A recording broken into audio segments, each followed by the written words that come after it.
தயவு செய்து இந்த நிலையை தொடர செய்யாதீர்கள். இதில் வரக்கூடிய துன்பம் இன்னமும் அதிகரிக்கும். அதுக்காக அதிர்ச்சி அடைய வேண்டாம். எல்லா காயத்துக்கும் மருந்து இருக்கிற மாதிரி எல்லா தோல்விக்கு பின்னாடியும் ஒரு சரியான காரணம் இருக்கு. அந்த காரணத்தை தெரிஞ்சுக்க வேண்டாமா? உங்க வாழ்க்கையில வாழணும்னு ஆசைப்படுறவங்க மட்டும் இந்த 30 நிமிஷத்தை ஒதுக்க முடியுமா? ஒதுக்கிதான் பாருங்களேன். ஏதோ ஒரு விஷயம் இந்த பதிவில் சாயப்பா சொல்ல போறாருன்ற நம்பிக்கையை வச்சு இந்த பதிவை கேட்கறது தப்பு இல்லையே. இல்லை வாழ வேண்டாப்பா, நான் நார்மலாக தான் இருக்கேன், பிரச்சனை இல்லைன்னா உங்கள் பொன்னான நேரத்தை வீணடிக்க வேண்டாம்.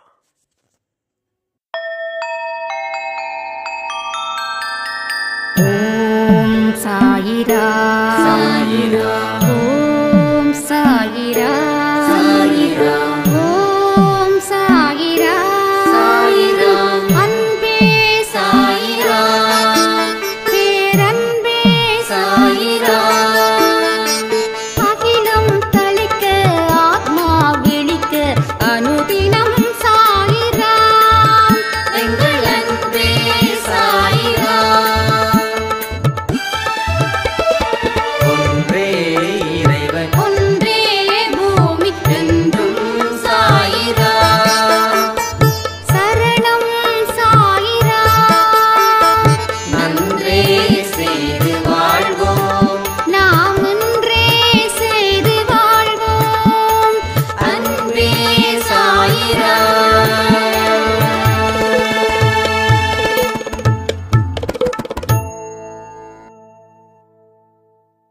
சாயிரா, என் உயிரின் உயிரானவர்களே, நம்ம வாழ்க்கையில நடக்கக்கூடிய ஒரு விஷயங்களும் இனி வெற்றி மாலையை தரப்போகுது. எத்தனையோ இடத்துல பல கஷ்டத்தை நாம அனுபவிச்சோம். அந்த கஷ்டங்களை எப்படி தீர்ப்பது? இதற்கு நிறைய பேர் நிறைய வழிகளை சொன்னாங்க. ஆனாலும் எல்லாமே செஞ்சோம், நம்மால அந்த கஷ்டத்தை தாண்டவே முடியல. தொடர்ந்து நமக்கு பல சித்திரவதைகள் கூட கிடைச்சது. ஆனா வெற்றி மாலை அப்படின்றது நம்மகிட்ட வர மாதிரி இருக்கு. நாம எதிர்பார்க்கிறோம், என்னோட தோளுக்கு தான் இந்த மாலை வரும் அப்படின்னு. ஆனா அடுத்த இடத்துக்கு அது போய் சேர்ந்துடுது. என்னடா அது, நமக்கு வெற்றி கிடைக்கும் அப்படின்னு நினைச்சு எதிர்பார்த்தோம், பட் கிடைக்கல. ரொம்ப வெக்ஸ் ஆகுறோம். முயற்சி செஞ்சோம், உழைப்ப கொடுத்தோம், தோல்வி அடைகிறோம். செய்யாதவனுக்கு பிரச்சனை இல்லை, செஞ்சவனுக்கு பிரச்சனை. செய்யாதவன் அவன் எதிர்பார்க்கல வெற்றிய, ஆனா செஞ்சவன் அந்த வெற்றிய எதிர்பார்க்கிறான். ஒரு ஆறுதல் வெற்றி கூட கிடைக்கலன்னா அவன் மனசு எவ்வளோ தூரத்துக்கு கஷ்டப்படுன்றதை யோசிச்சு பார்த்தா நம்ம கண்கள்ல இருந்து கண்ணீர் வரல, ரத்தமே வர மாதிரி ஃபீல் ஆகுது. எவ்வளோ முயற்சிகள் செஞ்ச சாயப்பா, எவ்வளோ கஷ்டப்பட்ட, எவ்வளோ உழைச்சேன், ஆனா ஒரு சின்ன ஆறுதலை கூட நீ கொடுக்கலையேன்னு சொன்னவங்க நிறைய பேர். அவர் ஆறுதல் கொடுக்க விருப்பம் இல்லையா? அதுவே நமக்கு புரியல. ஆனா ஒரு விஷயத்தை நான் ரொம்ப தெளிவா உங்களுக்கு புரிய வைக்கணும்னு முயற்சி பண்றேன். தயவு செய்து கொஞ்சம் மனசுல நம்பிக்கைய வச்சு இந்த பதிவை கேளுங்க. உங்க வாழ்க்கையில் அவர் ஆறுதலை கொடுப்பதற்காக வரல, வெற்றியை கொடுக்கறதுக்காக வந்திருக்கார். உங்களுக்கு ஆறுதல் கொடுக்கணுமா இல்ல வெற்றியை கொடுக்கணுமா? கமெண்ட் பண்ணுங்க. ஆறுதல் போதும்னு நினைக்கிறீங்களா? அப்போ நம்ம நிறைய பேர் என்ன நினைக்கிறாங்க, கடவுளை கும்பிட்டா மனசுல ஆறுதல் கிடைக்குதுன்றாங்க. ஆனா எனக்கு பொறுத்த வரைக்கும் இந்த ஆறுதல் தேவையில்லைன்னு தான் என்னுடைய பார்வையா இருக்குது. ஆறுதல் கொடுக்கறதுக்கு கடவுள் எதுக்கு? ஆறுதல் கொடுக்கறதுக்கு நம்ம சொந்த பந்தங்கள் இருக்காங்க, அவங்க கொடுக்காத ஆறுதலா? கடவுள் எப்படி ஆறுதல் கொடுக்க முடியும்? அப்ப கடவுளோட பலம் ஆறுதல் கொடுக்கறதோட முடிஞ்சிடுச்சா? சொல்லுங்க. நாம நிறைய விஷயத்த முடிவு பண்றோம். நாம முடிவு பண்றதாலதான் இவ்வளோ பெரிய கஷ்டத்தை நம்ம அனுபவிக்கிறோங்க. அதுக்கு தான் இவ்வளவு தூரம் பேசுறேன். அப்ப ஆறுதல் கொடுக்கறது தான் கடவுளுடைய பலமா? அப்ப மனுஷனும் கடவுளும் ஒன்னா? மனுஷனும் கடவுளும் ஒன்னா? அப்போ ஒவ்வொரு மனுஷனும் கடவுளா ஆயிட முடியாது. அப்ப கடவுள் பலம் வாய்ந்தவர்.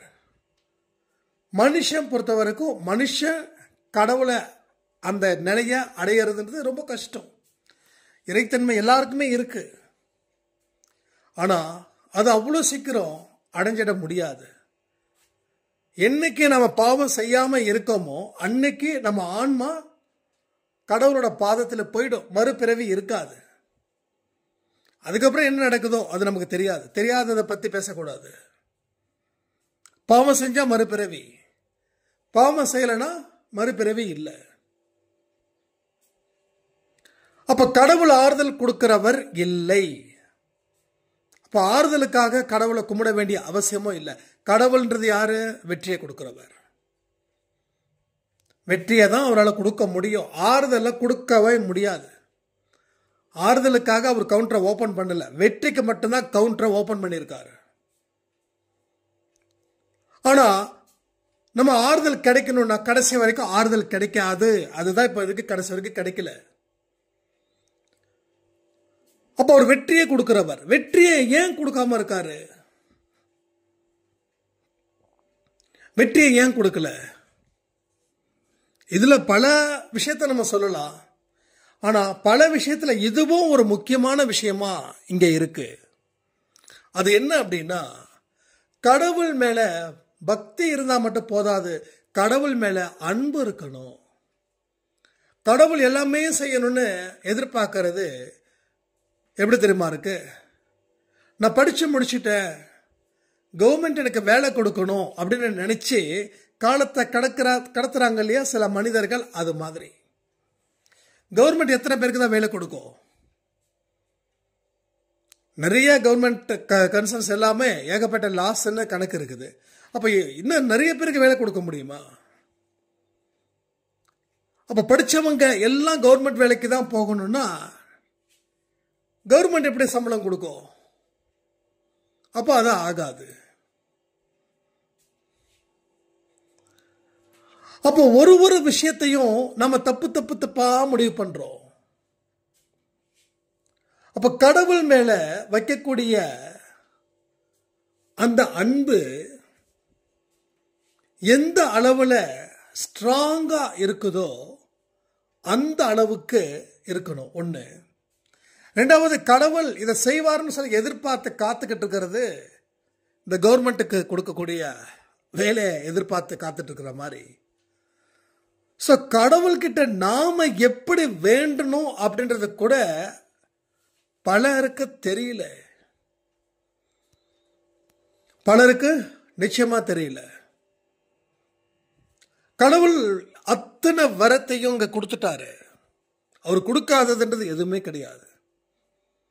எல்லா வரத்தையும் கொடுத்துட்டாரு. வரத்தை நீ சரியா பயன்படுத்தினாதான் அந்த வரம் வேலை செய்யும். வரத்தை சரியா பயன்படுத்தணும், இல்லைன்னா அந்த வரம் வேஸ்ட். அப்ப ஏன் அதை சரியா பயன்படுத்த முடியல? என்ன காரணம்? சரியா பயன்படுத்தி பலர் இறைத்தன்மையை அடைந்திருக்கிறார்கள். வரத்தை சரியா பயன்படுத்திக்கிட்டவங்க அமைதியான முறையில் வாழ்க்கையை வாழ்ந்துகிட்டு இருக்காங்க. யாருக்கும் எந்த இடைஞ்சலும் பண்ணல. அப்ப கடவுளோட வழி நம்மளோட வழியா இருக்கணும். நம்மளுடைய வழி கடவுளோட வழியா இருக்கணும். இங்க பல பேருக்கு என் வழிதான் கடவுளோட வழியா இருக்கணும்னு நினைக்கிறோம். கடவுளோட வழியில தான் நம்மளுடைய வழி இருக்கணும். அதுக்கு நீங்க தயார் பண்ணீங்களான்னு யோசிங்க, நல்ல யோசிங்க. நம்ம வழி கடவுள் வழி இல்லை, கடவுள் வழி தான் நம்ம வழி. நம்ம வழி கடவுள் வழியா எப்படி இருக்கோம்? நம்ம நிறைய பாவம் செஞ்சோம், அதே தான் கடவுளோட வழியா இருக்கணும்னு நாம நினைக்கிறோம். இல்லை இல்லை, கடவுளோட வழின்றது புண்ணியத்தை சம்பந்தப்பட்டது. மனிதனோட வழியும் கடவுளோட வழியோ வச்சுதான் இருக்கணும். ஆனா நாம அத்தனையும் இங்க முரண்பாடாவே நடக்குது. நான் நினைச்சதுதான் நடக்கணும். அப்போ நாம கடவுளுக்கு ஆர்டர் பண்றோம். ஒரு ஸ்டூடெண்ட் டீச்சருக்கு ஆர்டர் பண்ணா அவன் டீச்சரே இல்லை. பட் நாம கடவுளுக்கு ஆர்டர் பண்ணா நாம மனுஷனே இல்லை. அப்போ அந்த மதிப்பும் மரியாதையும் கடவுள் மேல இருக்குதுன்னா கடவுள் என்ன கொடுத்திருக்காரோ அது நமக்கு சிறப்பானதுன்னு நினைச்சு நாம வாழணும். அதை வாழ தவறிட்டோம்னா வாழ்க்கை முடிஞ்சு போயிடுச்சுன்னு அர்த்தம். அதனாலதான் இங்க நல்லவங்களா இருக்கிறவங்க கூட ஜெயிக்கிறதுல ரொம்ப கஷ்டப்பட வேண்டியதா இருக்குது. அதுக்கு ஒரே விஷயம் என்னன்னா, நான் நல்லவன், நான் நல்லவன், நான் நல்லவன், நான் சொன்னா கரெக்டா தான் இருக்குன்னு நமக்குள்ள ஒரு ஆணவம். அந்த ஆணவத்தோட வெளிப்பாடு தான் நான் என்ன நினைக்கிறேனோ அதை கடவுள் நடத்தி தரணும். கடவுள் நடத்தி தரலன்னா கடவுள் எனக்கு எதையுமே செய்யல அப்படின்ற ஒரு டெசிஷனை நாம எடுக்கிறோம். அந்த டெசிஷன் மோசமா இருக்கும் பட்சத்தில் உங்க வாழ்க்கையே அது கவிழ்த்து போடுது. வாழ்க்கையில வாழ முடியாமல் இருப்பதற்கு முழு காரணம் நம்மளுடைய ஒரு டெசிஷன் தான் அப்படி இருக்கு. நம்ம எடுக்கக்கூடிய ஒரு முடிவும் யோசிக்கவே இல்லை, எமோஷனல் பேஸ்டு. சிரிக்கும் போதும் அழுவும் போதும் எடுக்கக்கூடிய முடிவுகள் உலகத்துல முட்டாள்தனத்துக்கு அது அணிவகுக்குது. நிறைய பேர் அதை செய்யறாங்க. எமோஷனலான சில டெசிஷன். அப்ப நீங்க எடுத்த டெசிஷன்ல நீங்க ஹாப்பியா இருக்கீங்களா? ஹாப்பியா இருந்தீங்கன்னா நீங்க கரெக்டா எடுத்திருக்கீங்கன்னு அர்த்தம். ஹாப்பியா இல்ல, ஏதோ ஒரு நல்லதுன்னு நினைச்சு நான் முடிவெடுத்தேன், இன்னைக்கு வரைக்கும் அழுதுகிட்டு இருக்க சொன்னவங்க எத்தனை பேர் கமெண்ட் பண்றீங்களா? அப்ப எமோஷனலாவே பிரார்த்தனையும் செய்யறோம். நேத்து நான் சாய்பா கோயிலுக்கு போகும்போது ரொம்ப நாள் ஆச்சா, கண்கள்ல கண்ணீர். என்னோட பிரார்த்தனை ரொம்ப டிஃப்ரெண்டா இருந்தது. அது வேற லெவல்ல இருந்தது. எப்படிப்பட்ட வைப்ரேஷன்ல எனக்கு சாய்பா கொடுத்தாருன்னு தெரியல, ஆனா இட்ஸ் a நியூ வைப்ரேஷன். அந்த வைப்ரேஷனை பேஸ் பண்ணும்போது எனக்கே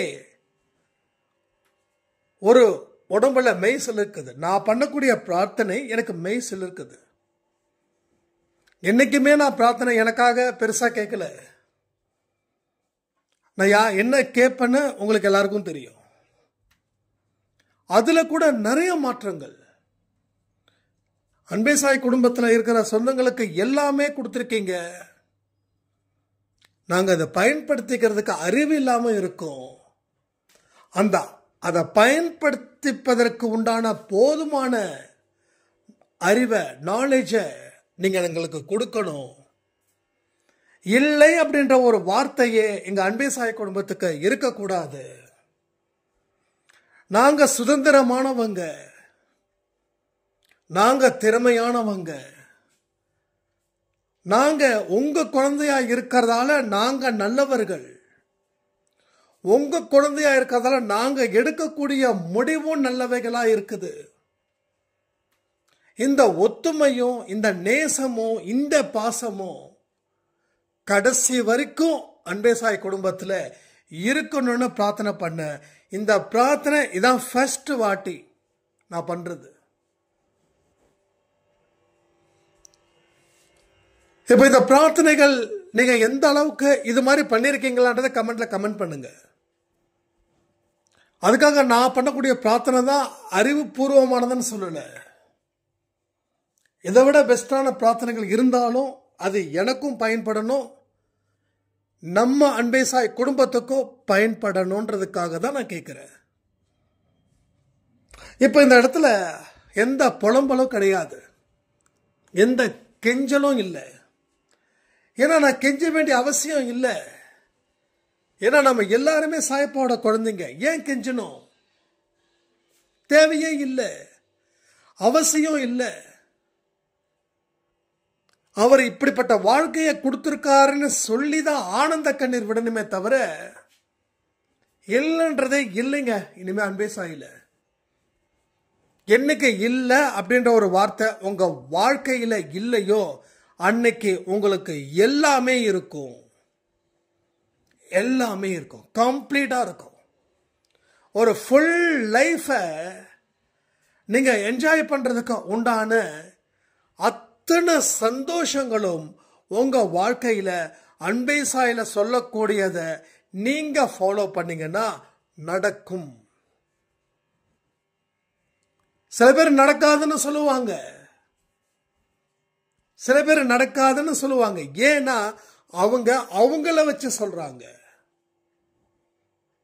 நாம சொல்லலாம் நடக்கும்னு, ஏன்னா நாம நம்மளை வச்சு சொல்றோம். அது எப்படி நடக்காம போகும்? அது ஏன் நடக்காம போகும்? நம்ம கூட சாயப்பா இருக்கும்போது எப்படி தோத்து போவோம்? தோத்து போறதுதான் இங்க ஆச்சரியமா இருக்கும். நான் அடிக்கடி சொல்லுவேன் ஒரு விஷயத்தை, சாயப்பாவோட குழந்தைங்க ஜெயிக்கிறதுல ஆச்சரியப்படுறதுக்கு ஒன்றுமே இல்லை. தோத்து போனாதான் ஆச்சரியப்படணும். இங்க என்ன அர்த்தம்? கமெண்ட் பண்றீங்களா? நான் சொன்னது அப்படியே கமெண்ட் பண்றீங்களா? சாயப்பாவோட குழந்தைகள் ஜெயித்தா, நீங்க பியூர் தமிழ்ல போட்டுக்கோங்க, ஆச்சரியப்படுவதற்கு இல்லை. தோத்தா மட்டுமே ஆச்சரியப்படுவார்கள். வெற்றி அடைந்தால் ஆச்சரியம் கிடையாது. தோத்து போனாதான் ஆச்சரியம். இவன் போய் தோத்து போயிட்டான் பாரு அப்படின்னு ஊரே பேசும். அந்த மாதிரி தான் இங்க நடக்குது. சாயப்பாவோட குழந்தைங்க என்னைக்குமே சளைத்தவர்கள் இல்லை. என்னதான் நீ துன்பத்தை கொடு, என் குடும்பம் என்னைக்கும் ஸ்ட்ராங்கா இருக்கும். நீ எவ்வளவு பெரிய கஷ்டத்தை கூட கொடு, என் குடும்பம் என்னைக்கும் ஸ்ட்ராங்கா இருக்கும். எல்லாரும் ஒதுக்கினாலும் நான் நிப்பேன், சாயப்பா என் கூட இருக்காரு. வெறும் வார்த்தைகள் இல்லை, உண்மைகள். ஏன்னா வார்த்தைகள் நிறைய பேசுவாங்க, ஆனா அவங்களுக்கு ஒரு பிரச்சனை அப்படின்னா கண்ணீர் சிந்துவாங்க. நம்ம வாய் சவளால் மன்னர்கள் கிடையாது, செயல்படக்கூடிய உண்மையான வீரர்கள் அன்பே சாய் குடும்பத்தில் இருக்கக்கூடியவர்கள். என்னைக்குமே முடிவு பண்ணுங்க, இது ஏன் குடும்பம் முடிவு பண்ணுங்க, இது என்னுடைய அன்பே சாய் குடும்பம்னு முடிவு பண்ணுங்க. என்னுடைய அன்பே சாய் குடும்பத்தில் ஏன் சாயப்பா எனக்கு செய்வாருன்னு முடிவு பண்ணுங்க. ஏன்னா அவர் உங்களுக்கு செஞ்சா உங்களை சுத்தி இருக்கிறவனும் வாழுவான், கண்டிப்பா வாழ்வாங்க. அதாவது ஒரு வைப்ரேஷன் உங்களை சுத்தியும் பேடா இருந்தாலும் உங்களோட வைப்ரேஷன் ரொம்ப பெர்ஃபெக்டா இருந்துச்சுன்னா அது அத்தனையும் அழிச்சிடும். ஒரு இருட்டு நெகட்டிவா வச்சுக்கோங்க, ஒரே ஒரு லைட் வந்துருச்சுன்னா அந்த வெளிச்சம் அந்த இருட்டையே இல்லாம ஆக்கிடும். அப்போ வெளிச்சன்றது இஸ் அ பாசிட்டிவ், டார்க்ன்றது இஸ் அ நெகட்டிவ். அப்போ உங்களை சுத்தியும் பிளாக்கா இருக்குது, இருட்டா இருக்குது அப்படின்னா நீங்க நல்ல வைப்ரேஷனா வந்துட்டுச்சுன்னாவே சுத்தி இருக்கிறவங்க முகமும் வெளிச்சமாகும். அதாவது அவங்களுடைய பிரச்சனைகளும் தீரும். நிறைய பேருக்கு என்னன்னா, என் குடும்பத்துல பிரச்சனைகள் இருக்க, நான் மாறினா போதுமா? இந்த ஒரு தேவையில்லாத கொஸ்டின்ஸ். இந்த கொஸ்டின்ஸை கேட்கறதுக்கு காரணம் என்ன தெரியுமா? என்னவா இருக்கும்? கமெண்ட் பண்றீங்களா? நான் மாறினா போதுமா? மற்றவங்க மாறினா தானே என் குடும்பம் நல்லா இருக்கும். இந்த கேள்விகளை நீங்க வைக்கிறீங்க. அப்போ இந்த கேள்விகளை வைக்கிறதால நீங்க எப்படிப்பட்ட மனுஷன்னு நான் சொல்லட்டுமா? சொன்ன என்ன தெரியக்கூடாது. உங்களுக்கு மாற விருப்பம் இல்லை, உங்க மாறுவதற்கு எந்த முயற்சியும் உழைப்பும் பண்ணல. அதனால உங்க சோம்பேறித்தனத்தை வச்சு உங்களை காப்பாத்திக்க நீங்க வைக்கக்கூடிய ஒரு அருவருக்கத்தக்க காரணமா இந்த காரணம் அமையுது. அருவருக்கத்தக்க, அதான் நான் சொன்னேன். நான் ஏதாவது தப்பா ஏதோ கொஞ்சம் பேசினா மன்னிச்சிருங்க, கோவப்படாதீங்கன்னு. நான் மாறணும், நான் மாறிடுவேன், அந்த இடத்துக்கு வரல. நான் மாறினா போதுமா, மற்றவங்களும் மாறினாதானே அப்படின்னு நாம மாறாம இருக்கிறதுக்கு தான் இந்த மாதிரி கீழ்த்தரமான காரணத்தை நாம சொல்லி வாழ்க்கையில எந்த சந்தோஷமும் கிடைக்காமலே வாழ்ந்துகிட்டு இருக்கோம். வேதனையா இருக்குது. ஏன் வேதனையா இருக்குதுன்னா, என்ன கொடுக்கல அவரு, இன்னும் என்ன கொடுக்கணும்? உங்களுக்கு தேவையானதை நேரா காலிங் பெல் அடிச்சு இந்தா நீ கேட்டதை வாங்கிக்கோ அப்படின்னு சொல்லணும்னு நீங்க எதிர்பார்க்குறீங்க. உண்மையான காரணம் அதுதான். உங்க மனசுல அப்படிப்பட்ட ஒரு ஆசைகள் இருக்கு. ஆனா அதை ஒத்துக்கிட்டா நம்மளை பார்த்து கேலியும் கிண்டலும் பண்ணுவாங்கன்றதுக்காக நீங்க பண்ணாம இருக்கீங்க. இல்லைன்னா நீங்க களத்துல இறங்கி இருக்கணும்ல. ஏன் இறங்கல? களத்துல இறங்கி இருந்தா இந்நேரம் ஒரு சிறப்பான ஒரு விஷயத்தை வெளிப்படுத்தி இருக்கலாம். அப்ப இதுதான் பெரிய பிரச்சனையா நிக்குது. இத பேஸ் பண்ணி தான் எதையுமே செய்யாம நம்ம இருக்கிறோம். இவ்வளவு ஆதங்கத்துல பேசுறேன்னா அதுக்கு காரணம் ஜெயிக்கணுங்க.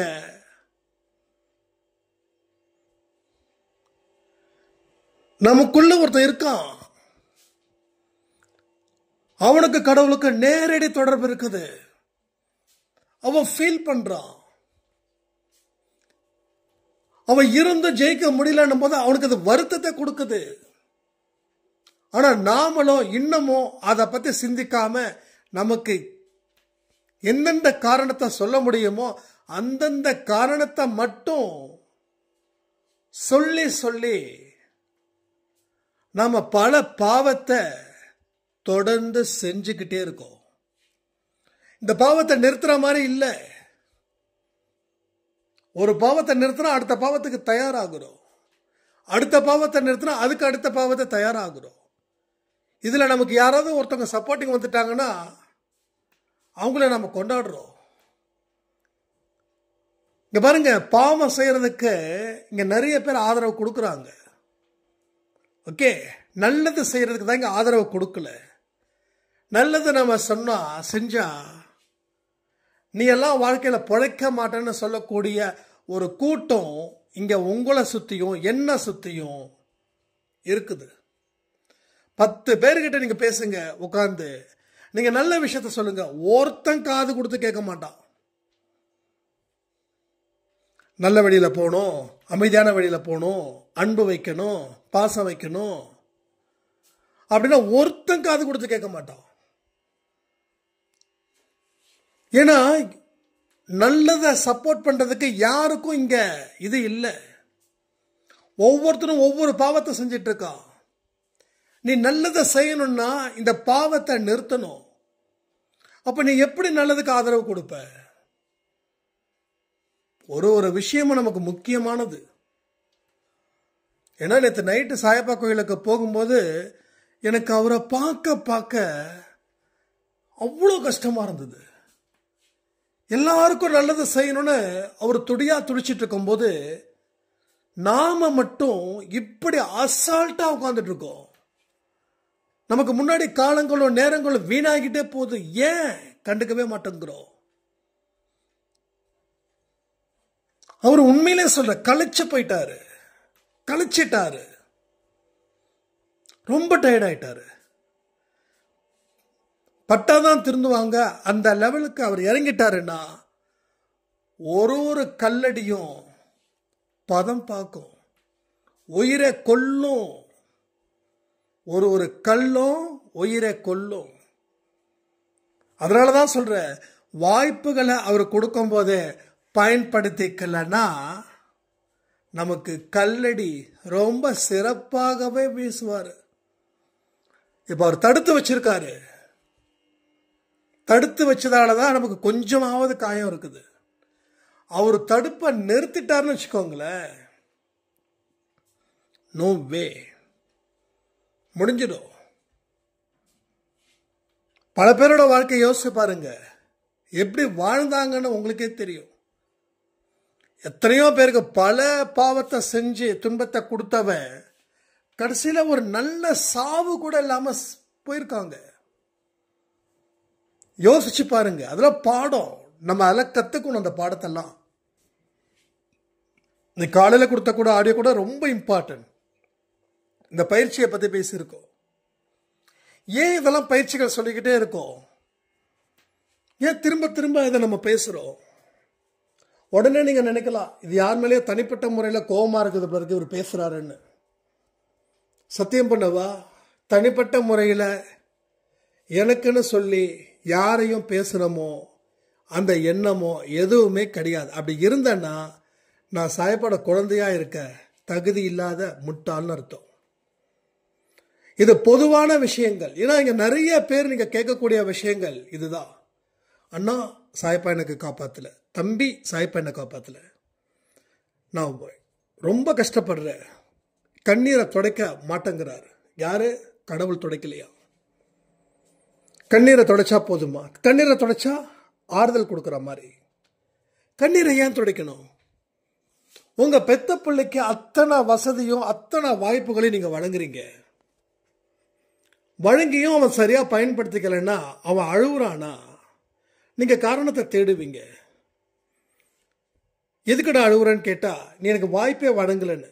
இதை விட வாய்ப்பு எப்பரா வழங்க முடியும் முட்டாள் அப்படின்னு சொல்லி பேரண்ட்டுக்கு அந்த குழந்தை மேல கோபம் தான் வரும். ஏன்னா அவன் கேட்டதை நீங்க ஆல்ரெடி கொடுத்துட்டீங்க. மறுபடியும் வாய்ப்பு வரல அப்படின்னா அவன் என்ன எதிர்பார்க்கறானா, எல்லாத்தையும் நீயே செஞ்சுடு, நான் ஏன் செய்யணும்? அப்ப நீ எதுக்கு பிறக்கணும்? எல்லாமே நானே செஞ்சிட்டா நீ ஏன் பிறக்கணும்? நீ ஏன் கர்மாவை அனுபவிக்கணும்? இதெல்லாம் நம்ம யோசிச்சு பார்க்கணும்ல.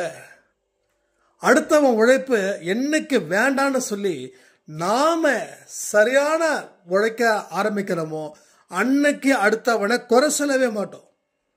இன்னைக்கு குறைகள் ஏகப்பட்டதை பேசுறோம். எல்லாரையும் கேலியும் கிண்டனமா பேசுறோம். இப்படிப்பட்ட மனிதர்களா நாமளும் உருவாகிக்கிட்டே இருக்கோம். பட் அது கூடாது, அது கூடாது. நம்மால பல திருப்பங்கள் நடக்கணும் இந்த வாழ்க்கையில. நம்ம எண்ணமும் மனசும் புத்தியும் ரொம்ப சுத்தபத்தமா இருக்கணும். எல்லாருக்கிட்டையும் அதிகப்படியான உரிமை எடுக்கிறத நிறுத்துங்க முதல்ல. ஒரு பெரிய விஷயமா இருக்குது. அன்பே சாயில கூட ஒரு சாய்ராம் வந்து ரொம்ப ஃபீல் பண்ணாங்க. அண்ணா இந்த சாய்ராம்கிட்ட நான் பேசுறேன், ஆனால் இந்த சாய்ராம் என்னை வந்து தொடர்ந்து நான் ஃபோன் பண்ணா ஏன் எடுக்க மாட்டேன்றேன்னு சொல்லி என்னை திட்டுறாங்க அண்ணா. நான் அதனால அவங்க நம்பரே பிளாக் பண்ணிட்டேன். இதெல்லாம் ரொம்ப கொடுமையா இருக்குது கேட்கறதுக்கு. அன்பே சாய் நம்பரே பிளாக் பண்ற அளவுக்கு ஆக்டிவிட்டிஸ் இருக்கும்போது எனக்கே ரொம்ப ஷாக்கா இருக்குது. உண்மையிலே சொல்றேன், இதெல்லாம் பிளாக் பண்ண வேண்டியவர்கள் தான் இவர்களாம், தப்பே கிடையாது. என்ன ஏன் வந்தோம், எதுக்கு வந்தோம், என்ன பேசுறோம், என்ன பேச போறோம், எவ்வளவு அளவோட பேசணும், இதெல்லாம் தெரியாம இஷ்டத்துக்கு நீங்க அதிகாரம் பண்ணீங்கன்னா யாராலையும் கேட்க முடியாது. பிளாக் பண்ணிட்டு போயிட்டே தான் இருப்பாங்க.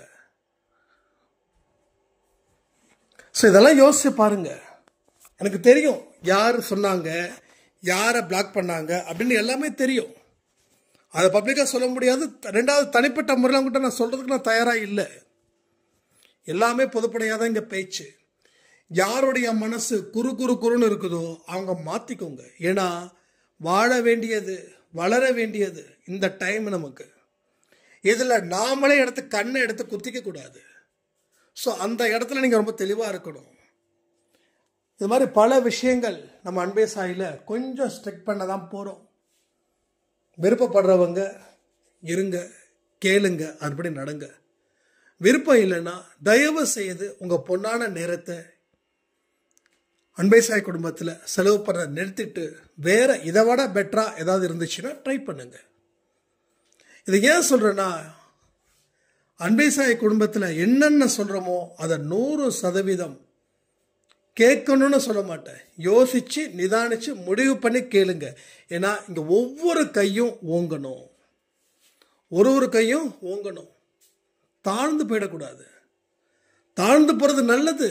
உயர்ந்தவன் தான் தாழ்ந்து போக ஆசைப்படுவான். உயராமல் இருக்கிறவன் நான் ஏன் தாழணும்னு சொல்லி வீராப்பா நிற்பான். அந்த மாதிரியான மனிதர்கள் அன்பே சாய் குடும்பத்துக்கு தேவைப்படாது. எந்த குடும்பத்துக்கு தேவைப்படாது. அன்பே சாய் குடும்பம் மட்டும் இல்லை, மற்ற குடும்பம் நான் சும்மாவா? எந்த குடும்பத்துக்கு தேவைப்படாத ஒதுக்கப்பட்ட மனிதர்கள். தன்னை பெருமையாக பேசிக்கணும், தன்னுடைய பேச்சை தான் கேட்கணும் அப்படின்னு நான் அப்படி சொல்ல மாட்டேன். அப்படி எந்த இடத்தையும் சொல்ல மாட்டேன்.